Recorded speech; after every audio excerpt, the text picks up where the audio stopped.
ہمارے علامہ حضرات ملحدوں کا اس سوال کا جواب کیوں نہیں دیتی کہ کائنات کی تخلیق سے پہلے اللہ کہاں تھا؟ یہ ایک ایسا گہرا اور حساس سوال ہے جو اکثر لوگوں کے ذہنوں میں ابھرتا ہے، اور عام طور پر یہ تاثر پایا جاتا ہے کہ علماء اس کا جواب دینے سے کتراتے ہیں۔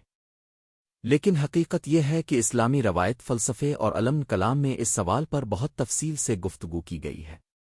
یہ تاثر اس لیے پیدا ہوتا ہے کہ عام مجالس خطبات میں اس طرح کے پیچیدہ فلسفیانہ سوالات پر بحث نہیں ہوتی، کیونکہ ان کو سمجھنے کے لیے وقت اور ایک خاص علمی پس منظر کی ضرورت ہوتی ہے۔ علماء اور اسلامی مفکرین اس سوال کا جواب عقل، منطق اور اسلامی نصوص، قرآن و حدیث کی روشنی میں کیسے دیتے ہیں، اسے ہم چند اہم نکات میں سمجھ سکتے ہیں۔ ایک، وقت اور جگہ خود مخلوق ہیں۔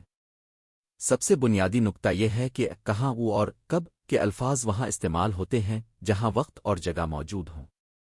سائنس اور فلسفہ دونوں اس بات پر متفق ہیں کہ کائنات کی تخلیق، جیسے بگ بینگ، کے ساتھ ہی وقت اور مکان کا وجود شروع ہوا۔ اسلام کا تصور خدا یہ ہے کہ اللہ تعالی خالق ہے اور وقت اور جگہ اس کی مخلوق ہیں۔ جو ذات خود وقت اور جگہ کو پیدا کرنے والی ہے وہ وقت اور جگہ کی پابند نہیں ہو سکتی۔ اس لیے یہ سوال ہی منطقی طور پر درست نہیں بیٹھتا کہ کائنات سے پہلے اللہ کہاں تھا، کیونکہ کہاں کا تعلق ایک مادی جگہ سے ہے اور کائنات سے پہلے کوئی مادی جگہ تھی ہی نہیں۔ دو، حدیث نبوی سے رہنمائی۔ اس سوال کا جواب خود رسول اللہ کی ایک مشہور حدیث میں ملتا ہے۔ عمران بن حسین رضی اللہ عنہ بیان کرتے ہیں کہ یمن کے کچھ لوگ نبی کریم صلی اللہ علیہ وسلم کے پاس آئے اور انہوں نے کائنات کی ابتدا کے بارے میں پوچھا۔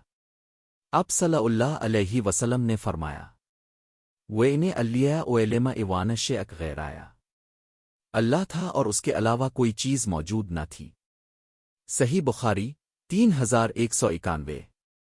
ایک اور روایت میں الفاظ ہیں، وِلْم ونش قبلے، اس سے پہلے کچھ نہ تھا۔ اور آپ صلی اللہ علیہ وسلم کی ایک دعا کے الفاظ ہیں، اے اللہ، تو ہی اول ہے اور تجھ سے پہلے کچھ نہ تھا۔ جب صحابہ نے مزید پوچھا کہ کائنات کی تخلیق سے پہلے ہمارا رب کہاں تھا، تو آپ صلی اللہ علیہ وسلم نے فرمایا، وہ اماک، ایسی بلندی غیب جس کے نیچے نہ ہوا تھی نہ اوپر ہوا میں تھا، پھر اس نے اپنے عرش کو پانی پر بنایا۔ جامع ترمذی۔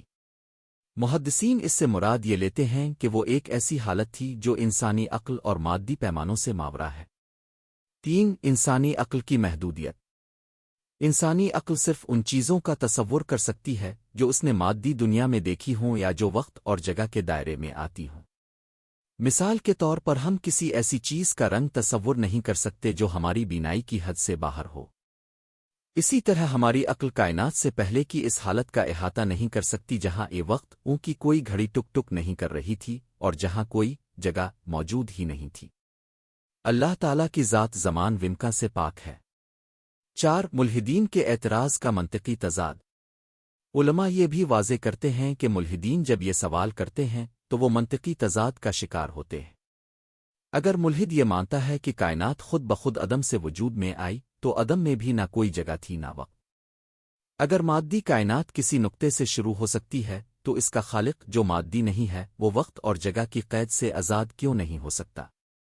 خلاصہ، علماء اس سوال کا جواب بالکل دیتے ہیں، اور وہ جواب یہ ہے کہ اللہ تعالیٰ کائنات کو پیدا کرنے سے پہلے بھی موجود تھا، لیکن وہ کسی مادی جگہ وقت کا محتاج نہیں تھا، کیونکہ یہ دونوں چیزیں خود اس کی پیدا کردہ ہے۔